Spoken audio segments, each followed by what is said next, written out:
a film waste presentation, darling. This is BTV, your home for memorable.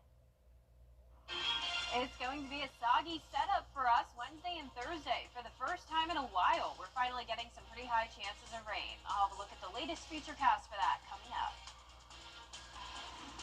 Now at 10, heading to the polls tomorrow. What impact early voting will have on Election Day. And former Georgia Governor candidate Stacey Abrams stopping by the Garden City, how she's urging voters to hit the polls. As your news at 10 starts now.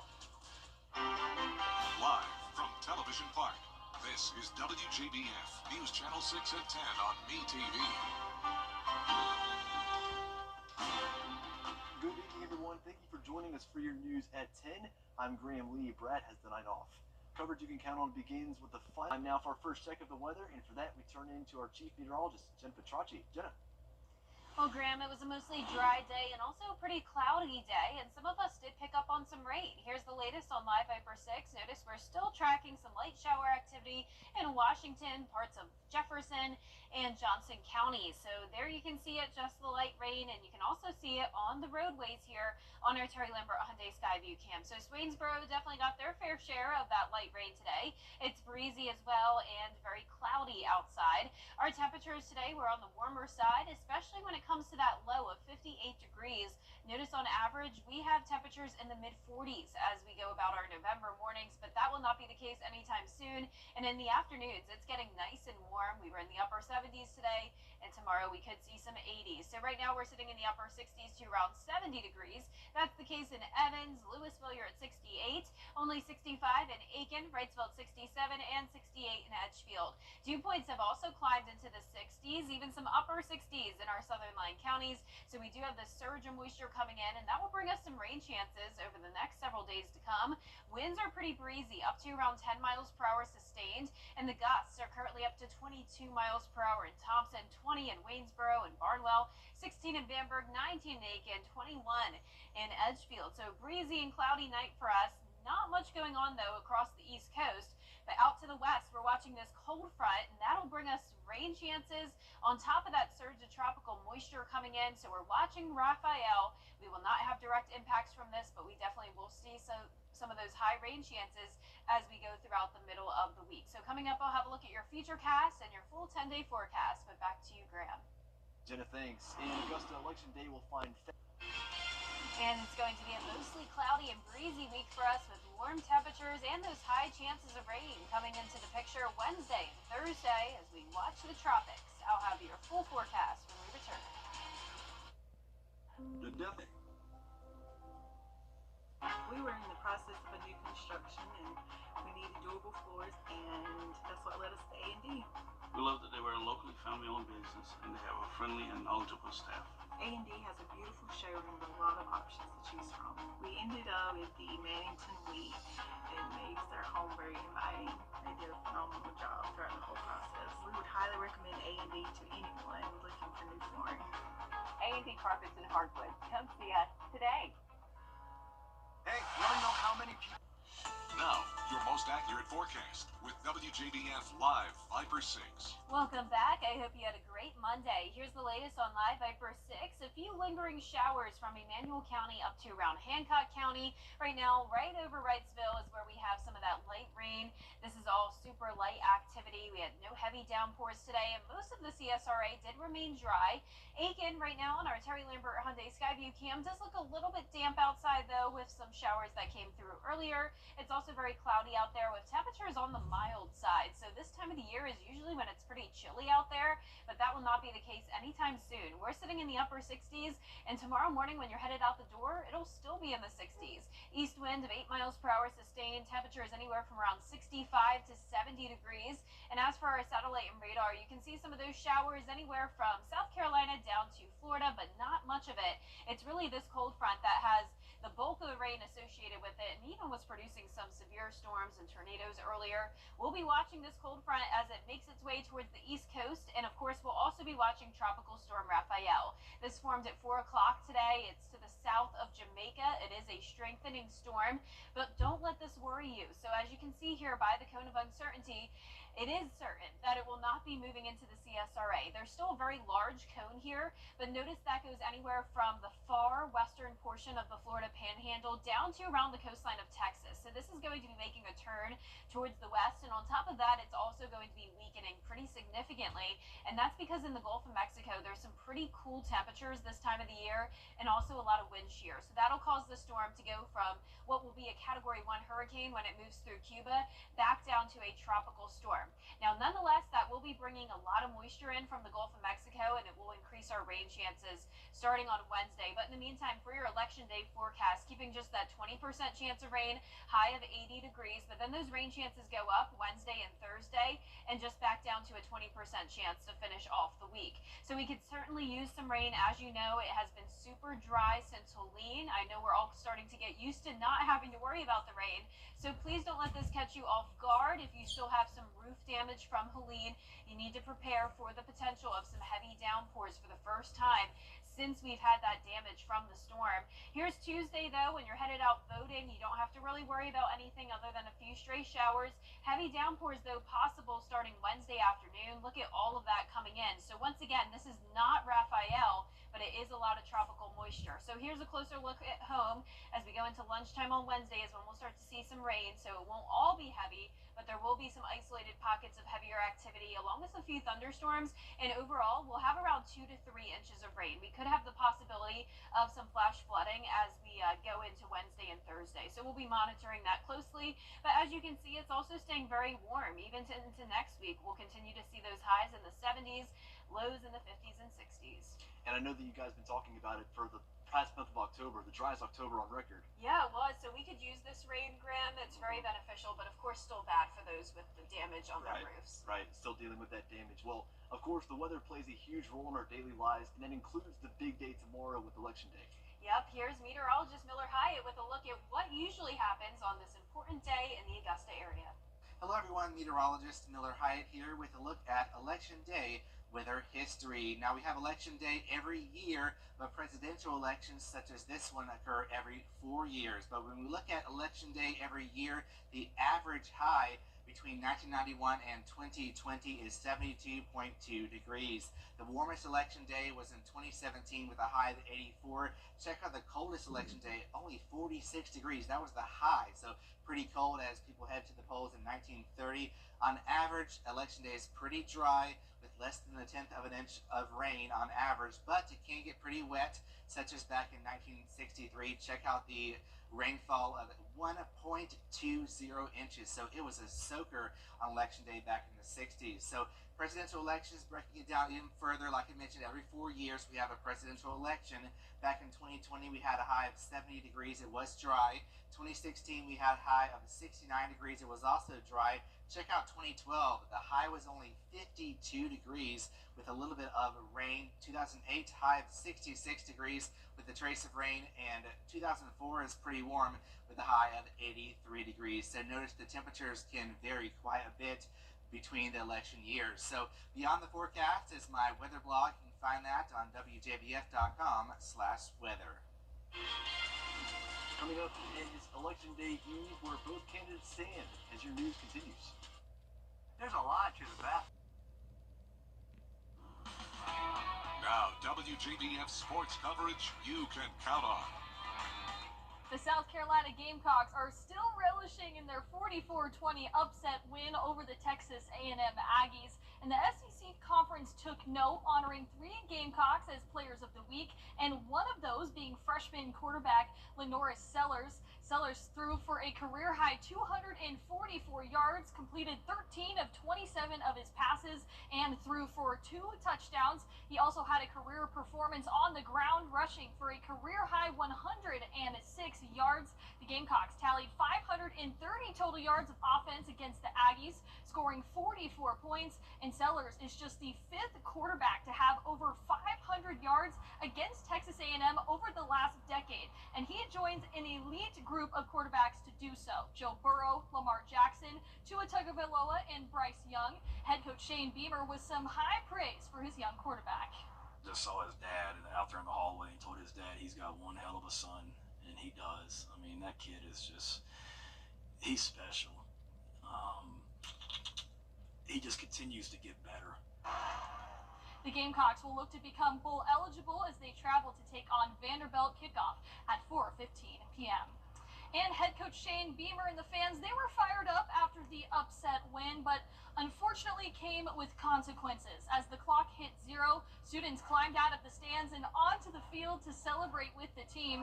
The SEC fined South Carolina $250,000 for fans storming the field, and per SEC policy, institutions must limit access to competition areas to the athletes taking part, along with coaches, officials, and authorized support personnel. And the Georgia Bulldogs, they're coming off a 34-20 win themselves over the Florida Gators in Jacksonville. Despite his 3 interceptions, Beck threw for 309 yards and 2 touchdowns in their victory. Now they'll hit the road for the final time in the regular season, turning the page to the Ole Miss Rebels. The Bulldogs will make their first trip to Oxford since 2016. However, Georgia has recently had the upper hand, winning 12 of their last 13 meetings. We've got a tough schedule remaining, and Ole Miss is who we're focused on this week, and it's about us looking kind of inside, saying what can we improve on and get better at that's going to help us in this game. It's going to be a very passionate, competitive, high-stakes game on the road in the SEC. Kickoff set for 3:30 p.m. right here on News Channel 6. And this time of the year is not only for football, because college basketball season is officially here. South Carolina, Clemson, and Georgia all tipped off their respective seasons tonight. In the second half, a back-and-forth game. Cam Scott feeds it down low to Colin Murray Boyles, who gets the bucket and the foul. And then later on, with about 8 minutes to go, North Florida, they're trying to respond. And Murray Boyles, he gets the steal, who then passes to Jamari Thomas, who goes up for the slam dunk all alone. The Gamecocks, though, dropped their first game of the season, 74-71 against North Florida. And over to Clemson, a different story for the Tigers, as Wiggins, he feeds it to Dylan Hunter, who splashes home for the 3. They get the dominant 91-64 win over Charleston Southern to kick off their season. And Georgia men's basketball team trying to pull away late in the second half. Dakota LaFew hits that corner 3. Then, with about 7 minutes to go, it's RJ Godfrey with the steal. He takes it coast to coast. The Bulldogs, they get the 83-78 win over Tennessee Tech. And Georgia Southern officially introduced their new athletic director, Chris Davis. He has over 2 decades of experience, most recently the chief operating officer of athletics at Georgia Southern. His promotion comes after Jared Banco's announcement of leaving for Auburn University, and he'll officially take over on November 15th. That'll do it for sports. We'll be back. Every day, ordinary people in the CSRA do extraordinary things to serve our community. Each month, News Channel 6 recognizes these outstanding volunteers with the Giving Your Best Award. Do you know an everyday hero who goes the extra mile to help others? Nominate them for the Giving Your Best Award by visiting WJBF.com and filling out the entry form. Sponsored by Science Co., Piedmont Augusta, Security Federal Bank, and News Channel 6. MES asks. And last but not least, one teen is having their sweet dreams come true. The Illinois Make-A-Wish Foundation is in Lombard to help start a cookie business. Emmy Victor took a bite out of this yummy story. Cookies and Crumbs is officially open for business, and these delicious cookies are here for sale in Lombard. The business was started by an inspiring young teen who's never given up on her dreams to own a bakery. At the party started. Love you all. See you. A sweet surprise for someone with a sweet tooth. And we love wishes like this because the community can be involved, come out and support this wish kid. Hundreds of people came out to Montini Catholic High School in Lombard to support 16-year-old Nasa Bianco, a Make-A-Wish Illinois recipient and new business owner. We don't get a lot of wishes for kids who want to be entrepreneurs. The high school sophomore has always dreamed of opening her own bakery. But over the last few years, her dream has been hard to accomplish because of ongoing health issues. She was born with tuberous sclerosis complex, TSC, and her seizures were under control until February of 2019, right before the world shut down. Diagnosed with a genetic disorder, Bianco grew up baking with her mom. It helped her get through the toughest times of her condition, which has required surgeries and many hospitalizations. After a couple of years back, I felt like a really sad and down kid because I wanted these to go away so bad. I'm so happy that I've been seizure free for 3 months now. After working with Make-A-Wish Illinois for more than a year on a business model and logo. And we wanted it brown, pink, technically the way I wanted it to be, the writing in cursive. Her dream is now a reality. Once I saw it, it looked really amazing, and I thought it was really cute. And now she's selling hundreds of cookies using a recipe her own mom came up with many years ago. And ever since then, everyone has asked me for that recipe. And I've always said no. And they've been like, what? And I said, someday I'm going to do something with these cookies. I'll tell you what, it looks like a sweet deal because, of course, you got the sweet treats, and the Make-A-Wish Foundation, they support such a good cause. Love those kids. Yeah, the cookies look awesome. And the forecast looks decently awesome, you could say. Yeah, I mean, it depends on what you want. I know a lot of people want the rain. It's been so dry lately, and we're definitely going to get some, but I know others do not want any rain. There's still a lot of homes that are damaged, so definitely a little bit of a risk there with some high chances of rain Wednesday and Thursday, but it will be a nice, warm election day with not much rain to worry about. All right, sounds good, Jenna. Thank you for joining us for your news at 10. We'll continue the top of the hour at 11 on ABC. Hogan's Heroes next on MeTV.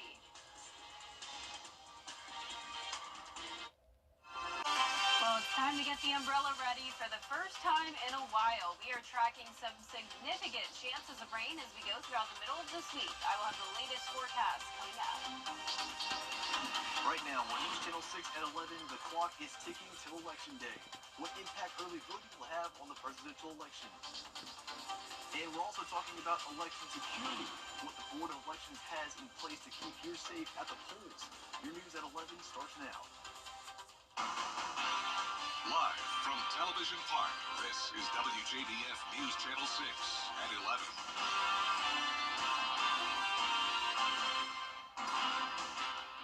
News Channel 6 at 11, I'm Graham Lee. Thank you so much for joining us.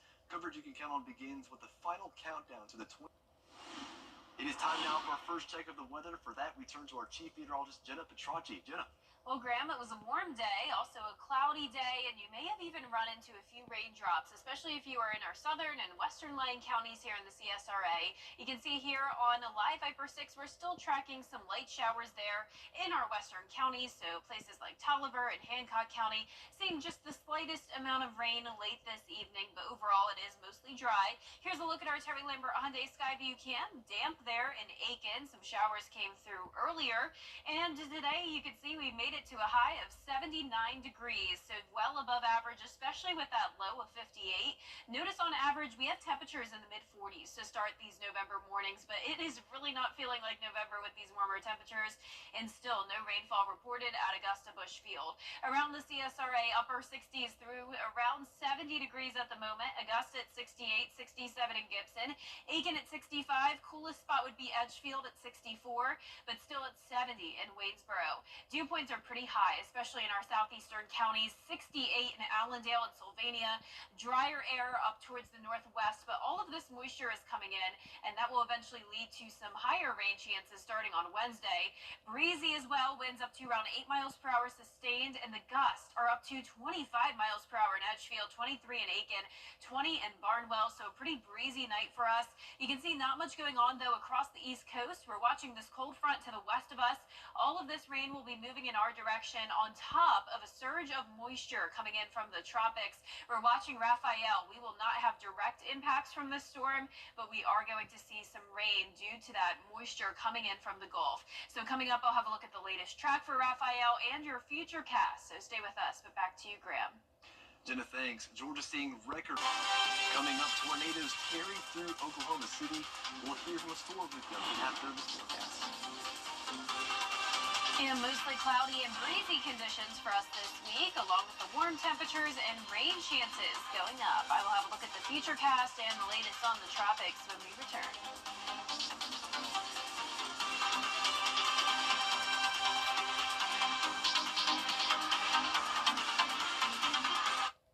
Are you ready to rock? Let's get to work. The Live Viper 6 Skyview Network, sponsored by Terry Lambert Hyundai. Now, your most accurate forecast with WJBF Live Viper 6.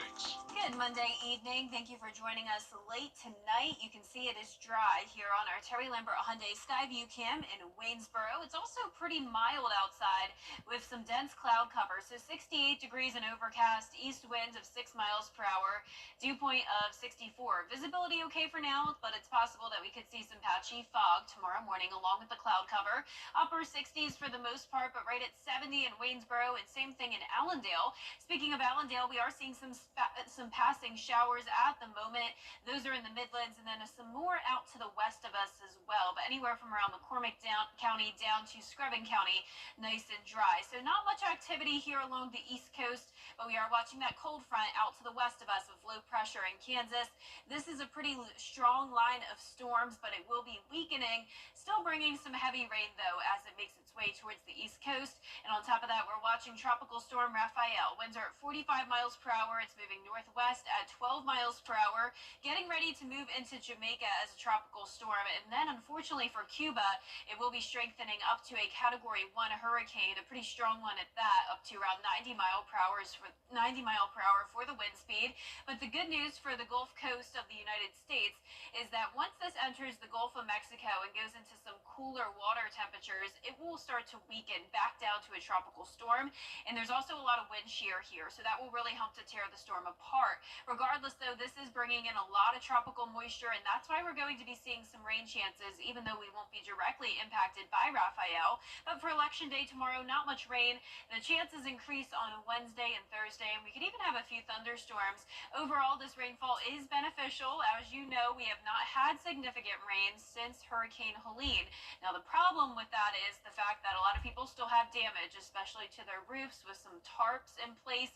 You want to make sure those are as secure as possible. Of course, it's hard to tell exactly what will happen, as this will be the first heavy rain that we've had since Helene came through, but definitely prepare as best as you can. Notice as we go into Wednesday afternoon, that's when that heavy rain will start to come down, and it will be very widespread coverage. So every single county in the CSRA will be picking up on some rain for the first time in around a month and a half, really. So you can see closer look at home. Wednesday in the morning, we're starting out cloudy. Then the rain comes in, so it won't all be heavy, but there will be those isolated pockets here and there, and also the possibility of some weak thunderstorms. So by the time this is said and done, by late Thursday, around 2 to 3 inches, higher amounts to our west and some lower amounts off to the east. But back to Election Day tomorrow, will be a warm one and just that 20% chance of rain. Starting out your morning in the low 60s and climbing into the upper 70s to low 80s in the afternoon. Here's a look at your 10-day forecast. We are tracking the rain Wednesday and Thursday. Still some slight rain chances into the weekend and next week as well. And the temperatures are staying in the 70s. So it is a really warm start to the month of November. Well, it looks like we have some much needed rain on the way since we've mentioned how dry October has been. So good to see rain on the way, but again, I know you mentioned that we're hoping that the houses that are damaged are not going to get too much damage from the rain. Yeah, definitely hoping for that, but yeah, the rain is definitely a good thing overall. Well, you kept an eye on Tropical Storm Raphael. Here's another natural disaster in the Midwest. This weekend, a tornado ripping through Oklahoma City. The storms destroyed homes, downed power lines, and scattered trees. Utility companies were out to take care of immediate safety concerns, and as damage assessments begin, people in the area are trying to salvage as much as they can. We have an upper room up there. Below it is the 2 bedrooms. There's both leaking in both of those rooms. I think it's going to be a demolishing. It'll be demolished probably. So far, no deaths have been reported, but at least 11 people were injured. Well, still ahead on Election Day Eve, both candidates are focusing on battleground states. Appointment today. Hi, Suzanne Lilly Honeymuckle here with Hardwood Floors & More. For over 35 years, we've been helping clients in the CSRA, and we would love to help you too. Hardwood Floors & More wants you to understand the performance level of all flooring types, so you can select the perfect floor for your home. And we want you to understand the process from start to finish. Visit Hardwood Floors & More today and see why we are the company that friends recommend. Hardwood Floors & More, so much more in store for you. Donald Trump. Join today. Find your why for a better us. You can't always choose the weather, but you can choose your weather app. Go with the most accurate and most trusted, the Live Viper 6 mobile app. Download it today. Now, WJBF sports coverage you can count on. The South Carolina Gamecocks still relishing in their 44-20 upset win over the Texas A&M Aggies. And the SEC Conference, they took note, honoring 3 Gamecocks as Players of the Week, and one of those being freshman quarterback Lenoris Sellers. Sellers threw for a career-high 244 yards, completed 13 of 27 of his passes, and also threw for 2 touchdowns. He also had a career performance on the ground, rushing for a career-high 106 yards, and the Gamecocks tallied 530 total yards of offense against the Aggies, scoring 44 points, and Sellers is just the 5th quarterback to have over 500 yards against Texas A&M in over the last decade. He joins an elite group of quarterbacks to do so: Joe Burrow, Lamar Jackson, Tua Tagovailoa, and Bryce Young. Head coach Shane Beamer with some high praise for his young quarterback. Just saw his dad out there in the hallway and told his dad he's got one hell of a son, and he does. I mean, that kid is just, he's special. He just continues to get better. The Gamecocks will look to become bowl eligible as they travel to take on a Vanderbilt. Kickoff at 4:15 p.m. And head coach Shane Beamer and the fans were fired up about the upset win, but unfortunately that came with some consequences. As the clock hit 0, students climbed out of the stands and onto the field to celebrate with the team. The SEC fined South Carolina $250,000 for fans storming the field, and per SEC policy, institutions must limit access to competition areas to the athletes taking part, along with coaches, officials, and authorized support personnel. The Georgia Bulldogs, they're coming off a 34-20 win themselves over the Florida Gators in Jacksonville. Despite his 3 interceptions, Carson Beck threw for 309 yards and 2 touchdowns in their victory. Now they'll hit the road for the final time this regular season, turning the page to the Ole Miss Rebels. The Bulldogs will make their first trip to Oxford since 2016. However, Georgia has recently had the upper hand, winning 12 of their last 13 meetings.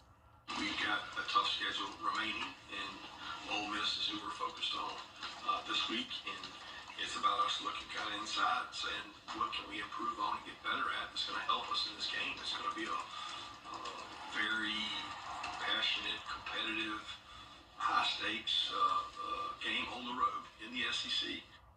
Kickoff set for 3:30 p.m. right here on News Channel 6. And it's the time of the year not only for football, because college basketball season is officially here. South Carolina, Clemson, and Georgia all tipped off their respective seasons tonight. In the second half, a back-and-forth game. Cam Scott feeds it down low to Colin Murray Boyles, who gets the bucket and the foul. Then, later on, with about 8 minutes to go, North Florida trying to respond. Murray Boyles gets the steal, who then passes to Jamari Thomas, and he goes up for the slam dunk all alone. The Gamecocks, though, dropped their first game of the season, 74-71 against North Florida. And over to Clemson, a different story over there for the Tigers as Wiggins, he feeds it to Dylan Hunter, who splashes home the 3, and they get the dominant 91-64 win over Charleston Southern to kick off their season. Georgia men's basketball team trying to pull away late in the second half. Dakota Leafew, he hits that corner 3. Then, with about 7 minutes to go, it's R.J. Godfrey with the steal, and he's going to take it coast to coast. The Bulldogs get the 83-78 win over Tennessee Tech. Georgia Southern officially introduced their new athletic director, Chris Davis. He has over 2 decades of experience, most recently the chief operating officer of athletics at Georgia Southern. His promotion comes after Jared Banco's announcement of leaving for Auburn University, and he will officially take over on November 15th. That'll do it for sports. We'll be back.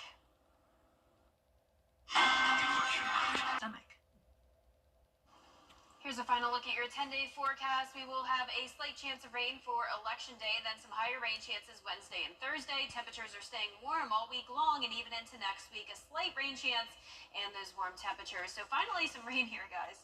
All right, a controversial topic that's trending on social media. Is it too early to put up your holiday decorations? Some people are already playing holiday music, but the original poster says they wanted to put up their tree last weekend, but he and his fiance got into a huge fight about it.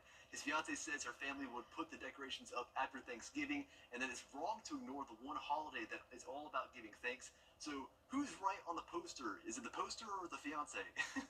I think it's too early. I I think it's too early too. That's kind of my thing. Thanksgiving, then Christmas. We'll get there. I want to keep the pumpkins out. Well, thanks so much for joining us. That's our report for now. Be sure to join Mary and Barkley at 4:30 tomorrow morning. Have a good night.